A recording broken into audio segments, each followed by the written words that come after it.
With us, we have Lexi from Goode Life UK. Hello, welcome to Radio Wymondham. Hi, thank you for having me. No problem at all. So can you tell us a little bit about what Goode Life UK does?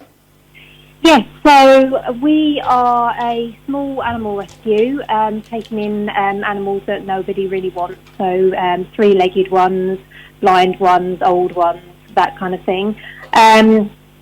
We also care very much about humans, so we like to, we did do pre-lockdown community walks in our local area. Fantastic. We're in conjunction with our local library. And we also run Instagram, myself and my husband run our Instagram and Facebook and try and promote healthy lifestyle, exercise, movement, plant-based diet, that kind of thing. Fantastic. It sounds like it must be quite full on with all the animals to care for and all of the social media to look after as well. Yeah, it can be, but we do it. It's a pleasure, it's a joy. Seeing the animals happy is the best bit. So, absolutely. Makes it all worthwhile. Absolutely. So I see you have a merchandise store. So what type of items can people buy from yourselves? We do, yeah. We've got a few ways of raising money to fund our non-profit. We have one of which is the merchandise. I believe on there you can buy things like t-shirts and vests and tote bags. But we've recently changed over to a new merchandise store, so there are more options now. I think you can even buy smaller things like stickers and phone cases and a mug. Those kind of things as well. So there are quite a few different things on there now, not just clothing. Fantastic. And can people volunteer? Can they offer their time to help you out? Not at the moment, just because we're set up in our home where we live. But we currently have a crowdfunder going. We're raising money to buy some land and buildings where we will then move the whole organisation over to. And then once set up, yes, of course, we would welcome volunteers with open arms. Fantastic. How can people get in touch with you if they want to donate or learn some more information about you? We have a Facebook and Instagram. Both of them you can find by searching the Goode Life UK, and it's good with an E because that's our surname. They can also email us at thegoodelifeuk@gmail.com. They can... How else can they get in contact, Johnny? Just trying to think. I think that's probably all the ways. Yeah, Instagram, Facebook, everything's checked daily, numerous times daily. Donation-wise, obviously our crowdfunder is the big one, so we're full steam ahead with that. However, if you would prefer to become a patron of us, then you can also do that via Patreon. All the links of these are found on our social media pages. If you become a patron for a small fee, I think it's something like £4 a month, you get regular updates from your chosen animal. It's basically like sponsoring an animal. They can also, if they wanted to do a standing order or any PayPal, we have obviously bank details and PayPal account also. So there are lots of ways to donate if that's what people wish to do. Fantastic. And I saw on your Facebook page that one of your mission statements is to provide therapeutic sessions to help individuals. How do you do that? Well, at the moment, like I say, we are raising money to get the space. But what we want to do once we've got it, it's not something we can currently offer at the moment.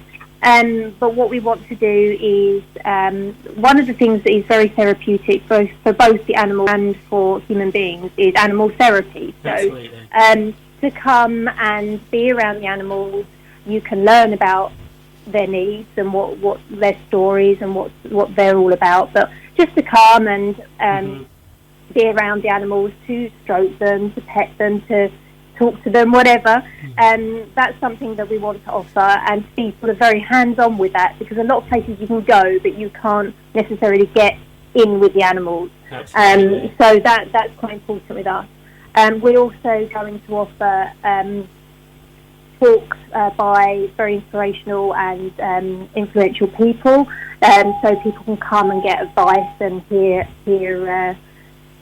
things that would help them. Then, other people's stories. We also want to get involved further down the line, possibly with mental health charities, so that people can come and be in our space and really just relax and recoup and get away from everyday stress of everyday life. So there are lots of different things that we will be offering once we get the space to do so. Fantastic, that's brilliant. So obviously with COVID-19, it's affected quite a lot of businesses. They've had to adapt in different ways to comply with government legislation. So how has COVID affected your business, if at all? Are there anything you're doing differently, or? Yeah, not hugely. I mean, obviously it's affected our personal income. So obviously we have relied on donations a little bit more than we would normally. But we have found that although people have been struggling with finances themselves, they've always seemed to find, the odd £1, £5, £10 here or there to help out, which I think is really lovely, and I think it shows people's spirit. And we also had people say, well, it's because of COVID-19 that we're able to donate, because we're not running our car, for example. We're not having to use that. So instead of possibly putting tenner in the car, we're able to donate tenner to your cause. So it hasn't really affected us in a huge way. Okay, that's brilliant. Thank you very much. That's fantastic. Thank you ever so much for taking the time to answer our questions, Lexi. You're very welcome. Thank you very much for having us. So that is the Goode Life interview. Thank you ever so much to Lexi from the Goode Life for coming or giving us a ring and speaking to us. A fantastic interview. She did really, really well with that, and it's fantastic to find out so much about the Goode Life. We hope you enjoyed that interview as well. So do go and check out the Goode Life's social media pages and the crowdfunding pages as well. Any amount that you can donate will really help them put their future plans into action. Yes, it will. Make sure to check out their website and social media, and we hope that you enjoyed that little interview. So I'm just going to tell you quickly about Gareth Bale, who's closer to leaving Real